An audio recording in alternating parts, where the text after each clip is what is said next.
Good evening, everybody. Sorry about leaving a bit of a delay, just sorting out something in the front room. Welcome along to Hedge Racing, Season 3, race number 7. We are at the halfway point after tonight, and we're here on the longest circuit in Formula 1 for a bit of Spa in Belgium, and I'm really looking forward to this one. I've been told by a little birdie there'll be some rain towards the back end of the Grand Prix, just to add that little bit more spice. If anyone is in the chat, can just let me know the stream's looking and sounding okay. That would be superb. I'm on a new telly now, so hopefully it's doing its bit. Looks great on my end, but obviously I don't know how it looks on the stream. And look at that, a full grid for Spa as well. How good is that? No limit to that, unfortunately. I did have plans to get Mr. Ted Kravitz, Mr. Chimpin, for a commentary with me, but he's bottled it last minute. He then come on and said, I haven't got the game installed. Absolute whopper. What a clown. So Chimp's not here. I'm all on my lonesome. But we're here for some Spa-Francorchamps in Belgium and a full grid for it as well, with a cheeky little bit of rain towards the end of the race. Of course, I wasn't here last week. Let me commentate on what was a very eventful night in Monza. Alfie taking the win for Alfa Romeo. Of course, his teammate Brewer had a race ban, but he's back tonight looking to get in the point, should I say, after a disappointing week for 22 laps of Belgium. Let's run through the standings with you very quickly. First of all, the constructors, Williams of Jay Lawler and Ryan Mills on top there on 153 points, followed very closely by the Renault team of Jay Wills and Vipers Ken on 141. Alfa Romeo not too far behind either, especially considering that Brew had a race ban last week. They're on 132. So a real battle between three teams for the Constructor Championship. Bear with me 1 minute very quickly.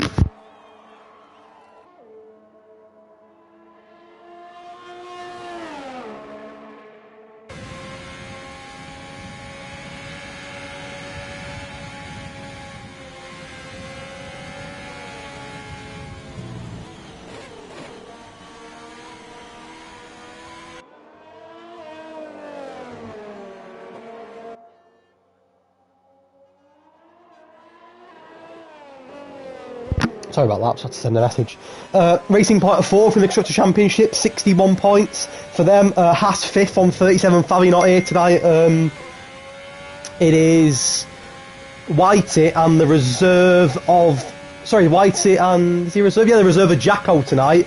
the reserve, it's Connor MC who's replacing Bexpro. I've just realised that Bexpro's just joined now, but I didn't think he was going to make it, so I got Connor into reserve for him, and he's only going to turn up. So Bexpro, I am so sorry, mate, if you are listening.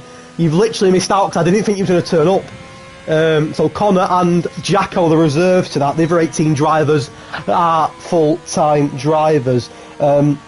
Ferrari 6th in the standings on 30 points, Red Bull 27 points, Mercedes 26 points, so a real battle between the teams at the bottom. Ferrari, Red Bull and Mercedes separated by just 4 points in the Constructors' Championship. AlphaTauri in 9th on 13 points, and McLaren finally after 6 races have some points on the board. Lewis White with a fantastic P4 last week means McLaren now sit rock bottom on 12 points, but only a point behind the AlphaTauri team, who are in 9th. Let's have a quick look at the Drivers' Championship, of course. Vipers Ken still leads, but that gap has been closed now. The Flying Dutchman on 118 points at the top. Jay Lawler, back-to-back champion as he's called in the chat, on 113 points, just 5 points behind him. Alfie in the Alpha after the win last week, to third on 79 points. Hobbs on 61, Brewer 53, Mills 40, Freefall 25, Jay Wills and Stephen on 23, and Whitey and Mr. P8 himself, AFL, joint 10th on 20 points each. That is your top 10 in the Drivers' Championship. Last week was in Italy, of course. Your top 3 in Italy was Alfie, Jay Lawler and Vipers Ken, with Lewis Wyatt scoring a very, very good P4 from the McLaren team. And of course, next week, it is in fact a trip to Monte Carlo. We are going to Monaco, and I can already see the scenes in Monaco. I'm already waiting for that. That's pretty much your standings up to date. We'll now run through the... what else can we run through? I don't really know. The previous results were in Season 3 of Edge Racing. Here's your Season 1 and Season 2 results, if I have them. I do have them. Season 1 of Edge Racing was a Jay Lawler, Favi Venom and Hedgehog 11 podium. Yes, you heard that right, ladies and gentlemen. Jay Lawler, Favi Venom and Hedgehog 11, myself, on the podium. If I can get a podium in Belgium, boys, any of you lot can. I don't want to hear it. On the podium, Arav, Funny Horse, Shimp got a P5 that night, and Top Dog in P6 were the only drivers to finish. Only 6 drivers finished the first night of Edge Racing in Season 1. Belgium last season was a bit more close. Chris Panda, Jacko and Hobbsy were your top 3, with Mike, Keno, Franco, AEK finishing. That was it. So 2 seasons of Edge Racing in Belgium. We've had 6 finishing and 7 finishing. How many of the 20 will get across the line tonight? Or if anyone watched the Cone Racing League with the likes of me, Jay Rolls, Ryan Mills and etc., I think it took 13 out of the 20 of us that night, including myself, including Jay Rolls, including Lewis Wyatt. It was mental, and I think we all know the one part of the track that did take us. Do I have to say it? Do I really have to say it? It wasn't caught. It was, of course, Eau Rouge, turn 3, 4 and 5, the mighty Eau Rouge that takes victims and swallows them up for fun. I have a feeling it could swallow a few people up tonight as well. If you're under my Piero, by the way, he's not set a lap, he had a quali ban. I'm not sure why Lewis White didn't set a lap, maybe he crashed, I don't know, I missed that. But at the moment, it is your top 2 in the championship. Vipers, Ken and Jay Lawler, so close. Hobbsy and Hobbsy and Whitey on the second row, Jay Wilson and Stephen on the third row at the moment, but plenty of time to go. But at the minute, Hobbsy and Vipers, Ken and Jay Lawler neck and neck again. Hobbsy's in the 142s himself, but a little bit behind your championship leaders. And of course, there are points up for grabs in qualifying. The P1 gets 2 points, the P2 gets a point. So Vipers Ken will not say no to having an extra point on Jay Lawler before it's even started tonight.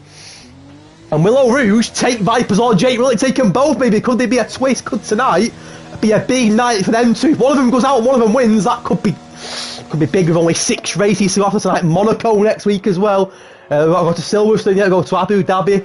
We've got the Edge Racing 50th anniversary special track to be confirmed as well in a few weeks' time.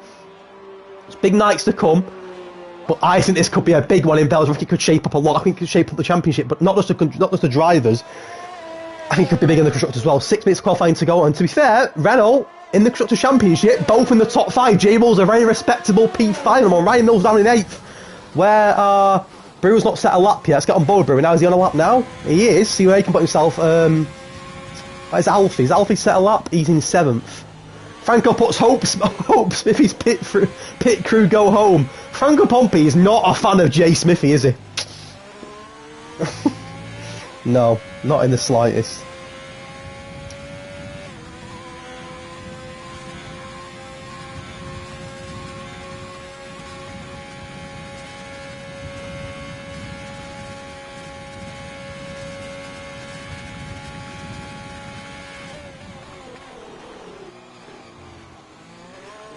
Bear with me 1 second. Right. I think we are good to go. Just checking the chat, make sure there's Joe says telling me to sort himself out and get on comms. I did try, mate, but no one wants to join me tonight. It's just me, myself and I think, by the looks of it, but we move, don't we? We move. Ooh, we move. Bit of a voice break there from your boy. So a bit of information on Belgium. The longest circuit in Formula 1. It is a 20-turn circuit. It's 22 laps at 50%. Of course, only 44. Do your maths, quick maths. 22 laps at 50%. 20 turns and some very, very famous turns as well. You've got the likes of course, your Eau Rouge, turn 3 to turn 5. You've got the Camel Straight at turn 6 and onwards down to turn 7. The DRS1 as well there. Perfect chance for some overtake. Probably the best place on track from overtakes, to be fair, is a Camel Straight turn 6 to turn 7, and of course got the Pujols at turn 12 where we are now with Brewer's gone to 4 by the way, 142.8 for Mr. AJ Brewer. It's just you know, it's just one of the most iconic circuits in F1, isn't it? And for me, it's a classic. I mean, I know it's the longest circuit in F1, and for that reason, it's a classic in itself, but it just provides great entertainment for me, Belgium. Whether you're rating it, commentating it, watching it, I think you're always in for a good night. And I think we've got rain at the end as well. I'm not sure how... I think we've got a picture of free fall of the rain. Let's have a look. Yeah, rain plus 45 minutes. He's probably going to look, to be honest. Maybe the last 5 laps or so, where it comes down, could be a pit stop for the Inters, and that could really, really spice up the end of the race, and that's something just to keep your eye out for. Even things with Belgium as well. The Pujols. I love the pronunciation of the Pujols, as Chimp says. I think the thing is, with Belgium as well, I know that, looking at about 45 minutes,